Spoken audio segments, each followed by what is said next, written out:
My name is Anthony, 35 years old, a tech millionaire with a net worth of roughly $300 million. At first glance, you might think my life is nothing but roses. And yes, that's true. But you know, even roses have thorns. And the story I'm about to tell you is about those thorns, the ones that have etched themselves deep into my memory even to this day. When I was 9, my parents suddenly brought me to a tiny remote town in Oregon, dropping me off in front of my grandfather's old wooden house. I stood frozen on the porch, clutching the worn suitcase my mother had shoved into my hands that morning. The biting cold of the countryside seeped through every layer of my clothes, carrying with it the scent of dry grass and red earth from the distant fields. My parents rang the doorbell a few times, then turned and left as swiftly as if they were just passing through. Their truck rumbled down the dusty road, never once looking back. Their final words were brief. "We need time to settle our work." I believed them, but a small voice inside me whispered, "They're not coming back, are they?" A moment later, the creaky door swung open. My grandfather, Henry, stood there, tall and imposing, his rough yet warm hands pulling me into a tight embrace. "Come inside, kid," he said, his voice low and hoarse, yet strangely comforting. I quietly dragged my suitcase across the threshold, my heart heavy. The small house was steeped in the smell of time, laced with the bitter aroma of coffee and the faint scent of burning wood from the fireplace. He showed me to a small attic room where a thick woolen blanket draped an old bed and a window opened to a vast, desolate field. That night I lay awake, staring at the ceiling, trying to conjure my parents' faces in the darkness. They'll come back, won't they? But all that answered me was the howling wind slipping through the window's cracks, cold and unfamiliar. In the days that followed, I lived like a shadow. I spoke little, smiled even less, and answered my grandfather with curt, clipped words. But he never pushed me. Every morning he rose early, the clatter of the coffee maker echoing in the kitchen before he hurried out to the stables. Meanwhile, I sat silently at the old kitchen table, nibbling on the slightly burnt toast he'd made my heart hollow. I missed home, the clamor of city traffic, and even the heated arguments between my parents. At least back then I had them. Here it was just me, my grandfather, and the eerie silence of the countryside. One afternoon I saw him in the backyard tinkering with an old harvesting machine. Sweat beaded on his forehead, his hands smeared with grease, yet his eyes lit up when he noticed me. "Come here, Anthony, try holding this wrench." I hesitated before stepping closer, my small hands trembling as they grasped the heavy tool. He patiently showed me how to tighten a bolt, his steady, low voice reassuring, "You can do it, just give it a try." I fumbled through it, clumsy and slow, but eventually the bolt twisted into place. He let out a hearty laugh, the sound echoing across the yard. "Well done, you've got a knack for this." For the first time in what felt like forever, my heart felt a little lighter. But when night fell, the fear crept back. In my dreams, I saw my parents standing at the end of a dusty road looking back at me. I screamed, running toward them, but in a fleeting moment they vanished like thin smoke. I jolted awake, sweat soaking through my shirt. In the darkness, I wondered, who am I really? A child abandoned? A burden to my grandfather? I wanted to ask him, to know if he truly wanted me here, but I couldn't. I was afraid of the answer, afraid that even he was merely tolerating my presence. Time passed, and I gradually grew accustomed to the rhythm of life on the farm. My grandfather never mentioned my parents, but he always found ways to pull me out of my dark thoughts. Each day he gave me small tasks, feeding the horses, collecting eggs, or helping him fix the fence. "Work makes you stronger, Anthony," he said, his eyes stern yet warm. I didn't fully understand, but I did it because I wanted him to be proud of me. One day he took me to the old shed behind the house. Inside, it was filled with machinery, tools, and dusty circuit boards. "This is where I used to create," he said, pointing to a corner of the workbench covered with wires and LED lights. He told me about his younger days when he was an engineer, building things others thought impossible. "You could do it too if you want." I looked at him, skeptical. I was just a 9-year-old kid. What did I know about engineering? But he didn't give up. He started teaching me simple things: how to connect wires, how to use a soldering iron, how to read circuit diagrams. I was clumsy, messing up countless times, but he never got angry. "If you make a mistake, you fix it, Anthony. No one's great from the start." His words were like a cool breeze, easing some of the pain inside me. I began to enjoy those afternoons in the shed where it was just me, him, and the smell of molten solder. One evening, he told me about my parents. Not much, just a few sentences. "They have their own paths, Anthony, but you're not them, you're you." I wanted to ask why they abandoned me, but I didn't dare. I was afraid the truth would shatter me. Instead, I nodded, clutching the flashlight he handed me, helping him complete a small circuit. When the LED lit up, I smiled, for the first time in months. He patted my shoulder. "See, you can do it." When I was 12, he enrolled me in a robotics club at the local high school. I was the youngest, dwarfed by older students. I was terrified of making a fool of myself, but he said, "Just try, Anthony. You're not less than anyone else." I brought home a pile of components and spent hours in the shed, assembling and programming. He sat nearby, never interfering, only nodding when I asked for his opinion. "You're doing great," he said, and I felt myself grow a little taller. At 14, I entered a statewide robotics competition. My robot, a tiny machine that could automatically pick up trash, was the culmination of my and my grandfather's efforts. The night before the competition, I couldn't sleep, trembling with anxiety. He sat with me at the kitchen table, making hot cocoa. "You've done your best. The result doesn't matter.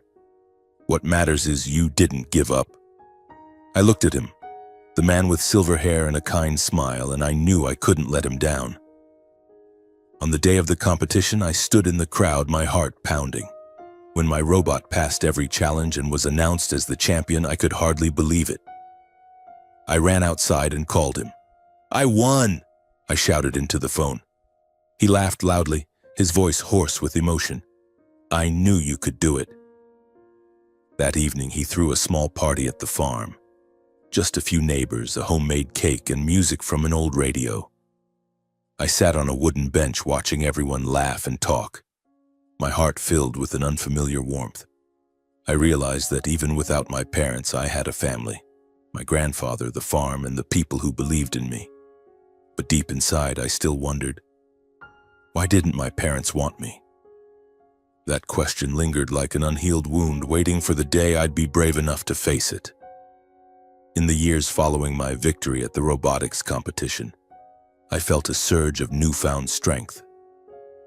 I was no longer the shy boy who sat quietly in the corner of the classroom. At school, I became the Robot Kid, a nickname my friends gave me, half teasing, half admiring. I didn't mind. Every day after school, I raced back to the farm, diving into the shed where my grandfather and I worked on new projects. He taught me more complex programming, how to optimize designs, and how to face failure. "Every mistake is a lesson, Anthony," he said, holding a wrench, his eyes twinkling like a child's. I nodded, though sometimes I wanted to smash everything when a circuit burned out. At 16, I began to realize my grandfather wasn't just an ordinary farmer. The late-night phone calls he took, the short trips to the city he called business, and the way he deflected when I asked for details, all of it piqued my curiosity. Once I glimpsed a letter on the kitchen table addressed from a major tech company in Portland. I asked him about it, but he just smiled. "Just some old business, don't worry." I didn't press further, but I knew he was hiding something.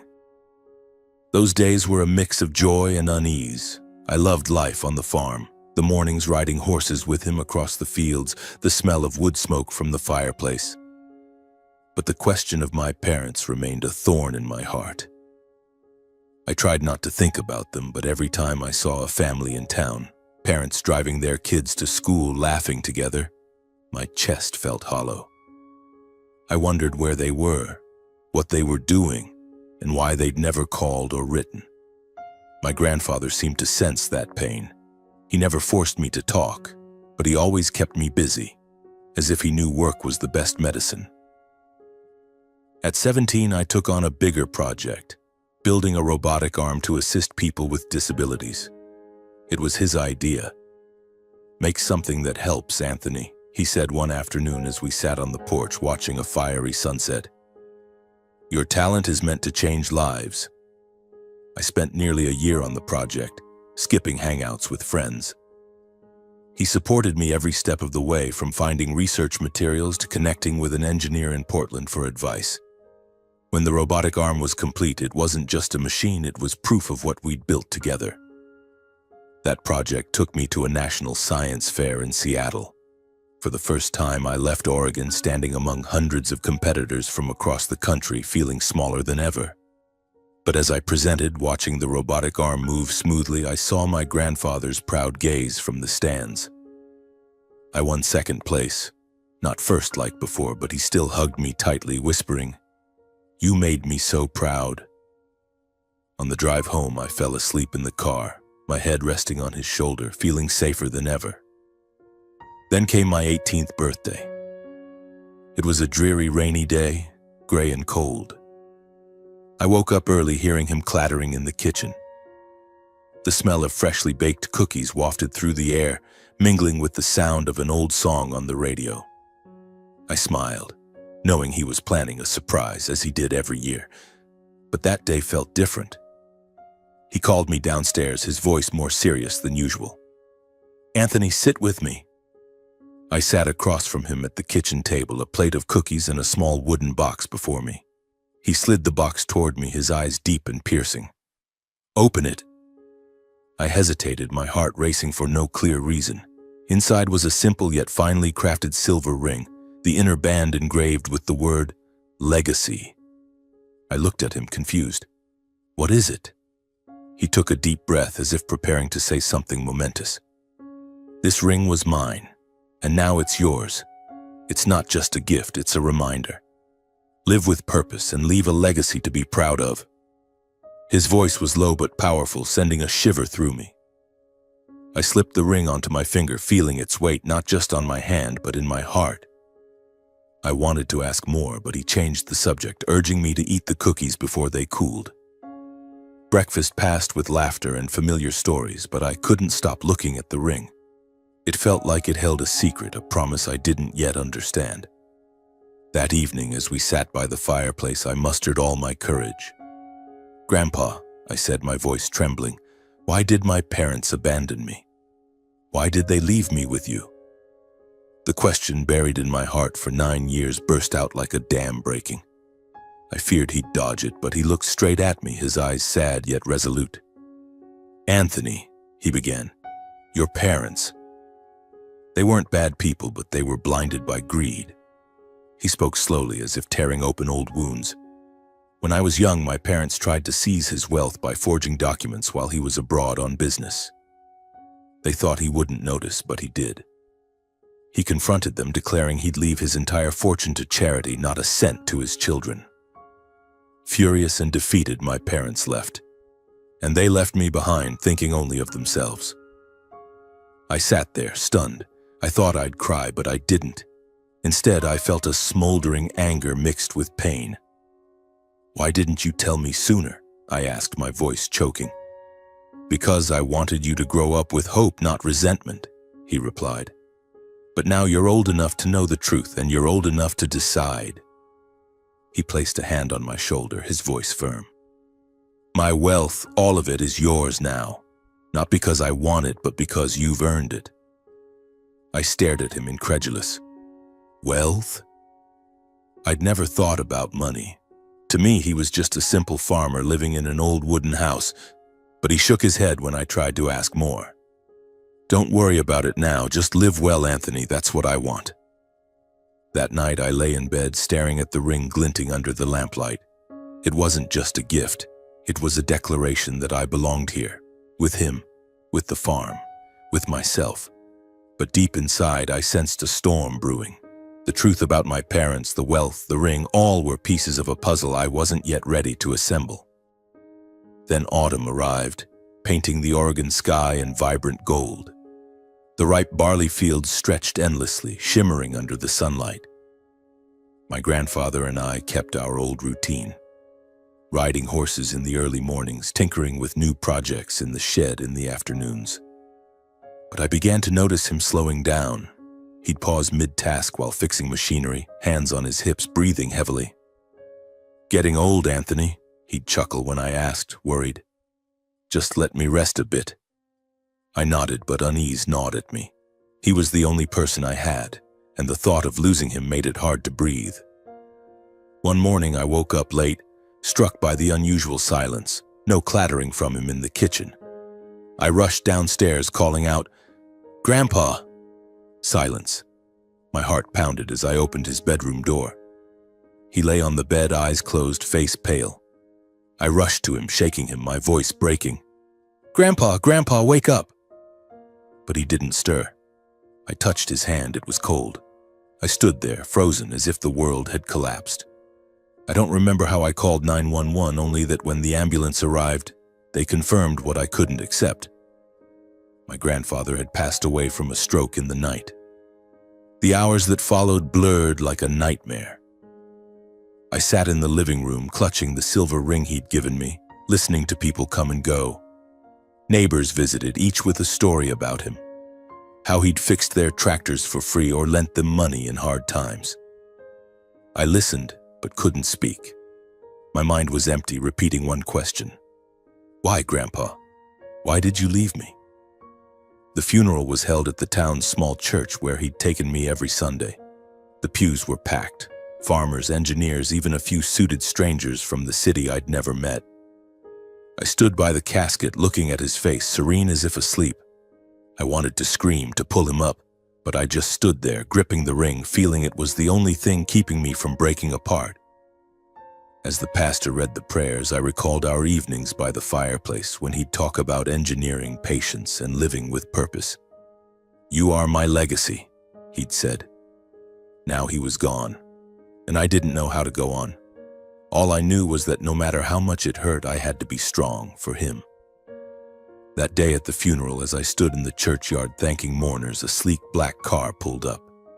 The door opened and I saw them, my parents. They stepped out, dressed impeccably, but their eyes chilled me. My mother approached, hugging me, whispering, "Anthony, I'm so sorry, I've missed you." My father stood behind, nodding, his face stern. I stood rigid, not returning the embrace. It felt like an invisible wall stood between us. I wanted to believe them, to think they'd returned out of regret. But when they pulled me to a secluded corner, my mother's tone shifted, syrupy and artificial. "Anthony, you're grown now. We should be together as a family. Your parents will take care of you and everything he left behind." The phrase, "everything he left behind," sent a shiver through me. I looked at my father. He avoided my gaze, but I saw the tension in his face. "What do you mean?" I asked, my voice cold. My mother smiled, placing a hand on my shoulder. "You know, your grandfather was wealthy. The farm, the company shares, everything. We need to talk to arrange things." My heart pounded as I pushed her hand away. He hadn't been gone a day and they were already here like vultures circling prey. "I don't have anything to talk about or arrange with you," I said, turning away. But she grabbed my arm, pulling me back, her voice sharpening. "Don't be foolish, Anthony. You need your parents. You can't manage that money alone." I yanked my arm free, staring them down. 9 years. You disappeared for 9 years, not a letter, not a call. Now what do you want? Grandpa's money? My father finally spoke, his voice low but menacing. "Watch your tone, Anthony. We're still your parents." I let out a dry laugh, feeling a fire ignite in my chest. "Parents, you abandoned me when I was 9. Don't act like nothing happened. And don't think I'm just some clueless kid."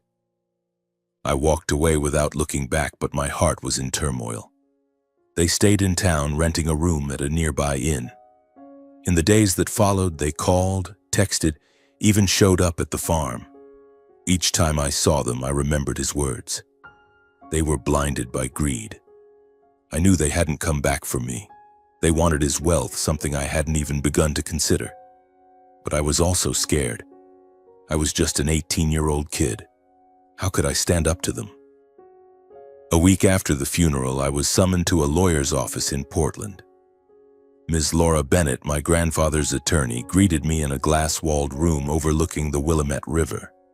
She was about 50, her hair neatly tied back, her eyes sharp yet kind.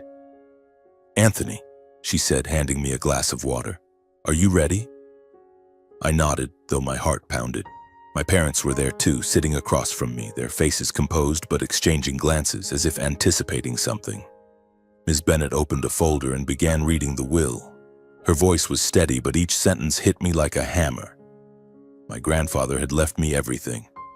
The farm, shares in a tech company worth tens of millions, and other investments.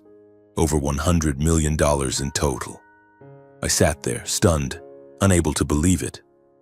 I'd never imagined he was that wealthy. To me, he was just a farmer in a flannel shirt, driving an old truck and brewing coffee every morning. My mother let out a small laugh as if she couldn't contain herself. "That's wonderful, Anthony. We'll help you manage it." But Ms. Bennett raised a hand, cutting her off. "I'm sorry, Mrs. Wilson, but the will is clear. Anthony is legally independent and he is the sole heir. There are no provisions regarding guardianship by either of you." My father slammed the table, his voice roaring. "What is this nonsense? We're his parents." Ms. Bennett remained calm, retrieving a small scanner from a wooden box. To verify the heir's identity, Mr. Henry requested a scan of the ring. I extended my trembling hand, the silver ring glinting. She scanned it, and a code appeared on the screen. "A perfect match," she said.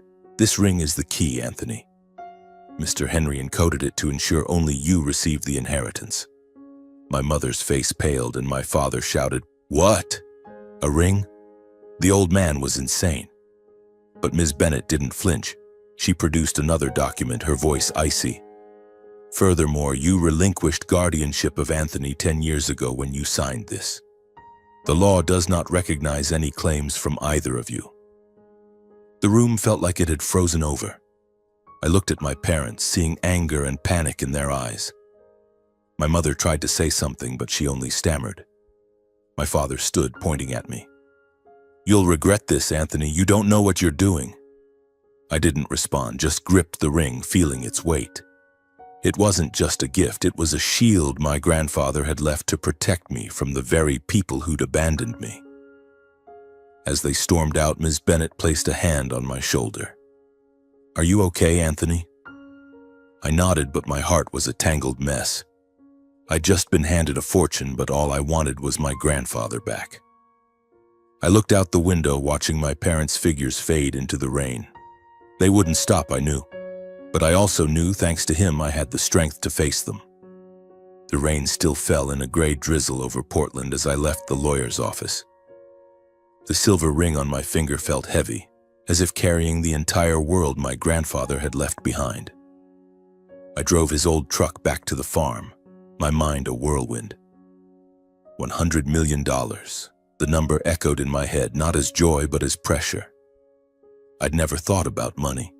To me, he was just the man who taught me to fix machines, ride horses, and live decently. Now I stood before a fortune my parents would do anything to seize. They didn't take long to act. 2 days later, while I was checking the fence in the western field, a black car parked at the farm's gate. My father stepped out, dressed in a suit, though his shoes were caked with mud from the dirt path. My mother followed, impeccably dressed, her smile forced. I stopped, wiping sweat from my brow, my stomach knotting. "Anthony," she called, her voice overly sweet. "We need to talk." I crossed my arms, staring at them. "Talk about what?" I made myself clear at the lawyer's office. My father stepped closer, his eyes sharp as knives. "Don't be foolish, Anthony. You don't know how to manage that money. You need us. Otherwise, you'll lose everything." I let out a dry laugh, anger surging. "Lose everything? Like how you abandoned me 10 years ago?" My mother cut in, her voice trembling as if on the verge of tears. "We were wrong, Anthony, but we're family. You can't turn your back on your parents." I looked into her eyes, seeing the dishonesty as clear as day. "Family? Family doesn't abandon their child for money. You came back for Grandpa's fortune, not for me. The air was taut as a bowstring. My father clenched his fists, his voice dropping to a threatening growl. Watch yourself, Anthony. We could go to the press. Tell them you stole your grandfather's wealth and pushed your parents out. Do you want this whole town to turn against you? I froze, my heart pounding. The thought of their lies spreading everywhere chilled me. But then I remembered Grandpa, the ring, and what he taught me. Don't let anyone make you doubt yourself. I took a deep breath, stepping closer to my father, meeting his gaze. Want to tell stories? Fine. Tell them how you forged documents to steal from Grandpa. Tell them how you abandoned me at 9, not a single call in 10 years. Go ahead, try it. I'll tell the truth. I pointed to the road.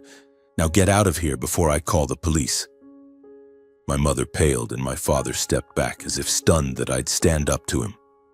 They got in the car, but before closing the door, my father turned, his voice icy.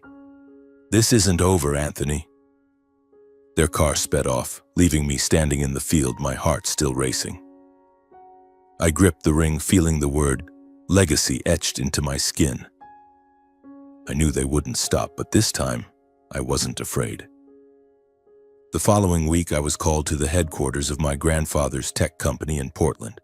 A sleek glass building, a stark contrast to his humble farm. Ms. Laura Bennett, his lawyer, accompanied me. You need to show up, Anthony, she said. The shareholders want to meet the heir. I wore the only new shirt I had, feeling out of place among men in suits and women in high heels.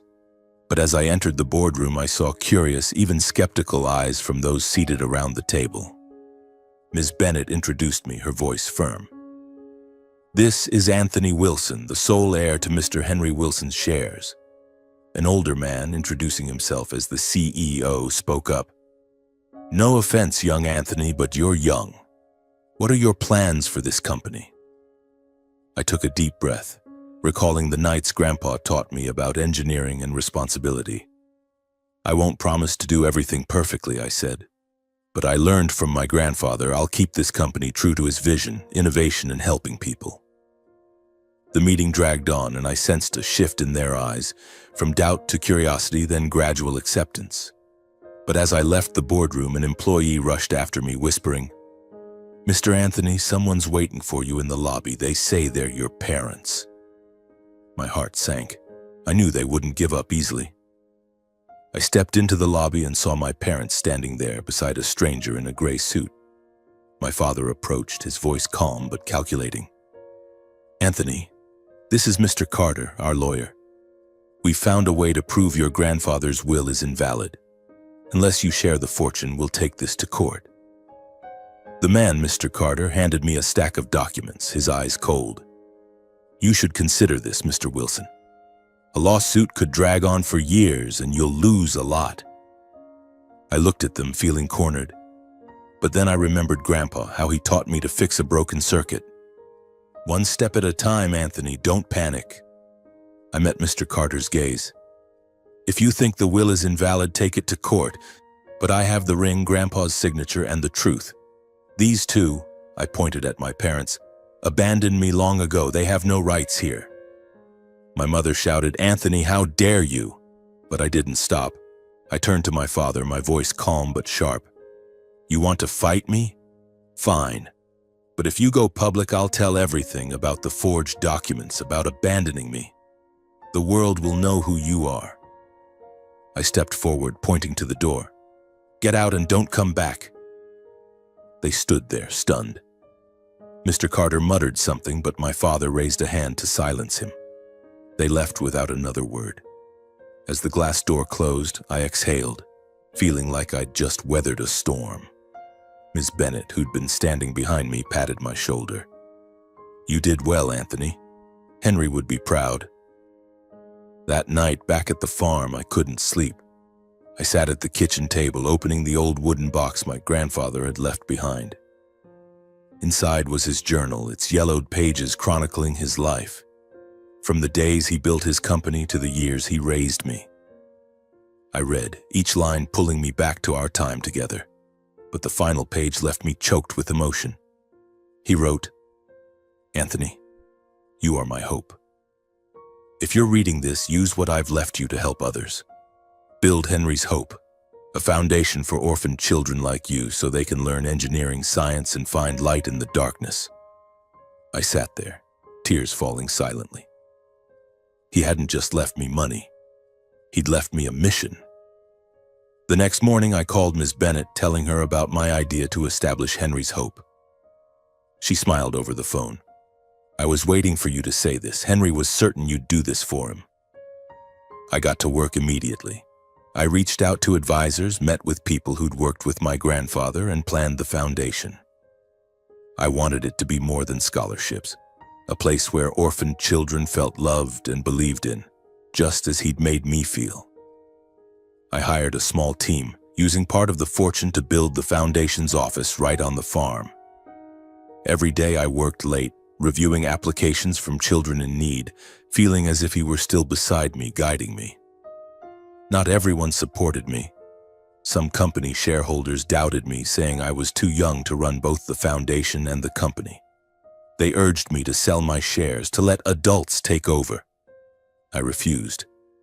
I remembered his words, "You are you, Anthony. Don't let anyone tell you you're not enough." I met with them, presenting the foundation's plans and pledging to keep the company true to his vision. Slowly they came around, though not all of them. One afternoon I stood in the field behind the farm, watching the first children supported by the foundation play. They laughed, holding simple robot models I'd taught them to build. I gripped the ring, feeling the word legacy as a reminder. I wasn't just carrying on his legacy, I was building my own. And today I sit here to tell you my story. A millionaire with scars on his heart, but a heart that still burns warm and alive. Henry's Hope has been running for over 15 years. From an idea in his journal, it's become a flame lighting the way for thousands of orphaned children. We've built schools, awarded scholarships, and opened engineering classes where kids can dream big. I still remember the face of the first girl to receive a scholarship, her eyes shining as she assembled her first robot. Now she's the chief engineer at our company, one of many young talents born from Henry's Hope. They haven't just overcome adversity, they're changing the world, one circuit, one innovation at a time. My grandfather's tech company, now under my leadership, keeps his promise. Innovation for the greater good. Young engineers, many once orphans like me, sit in boardrooms pitching ideas that leave me in awe. Every time I look at them, I see traces of him. His kind smile, his trusting eyes. I still drive his old truck, still live simply at the farm, though I could buy anything. But to me, wealth isn't money. It's the children finding their light, the legacy he and I built together. I run my fingers over the silver ring, the word legacy still sharp after all these years. It reminds me that no matter how painful the past, I chose to rise, to love, to carry on. And in the not-so-distant future, I'll pass this ring to my son when he's ready. Thank you for listening, and may you live a life full of energy.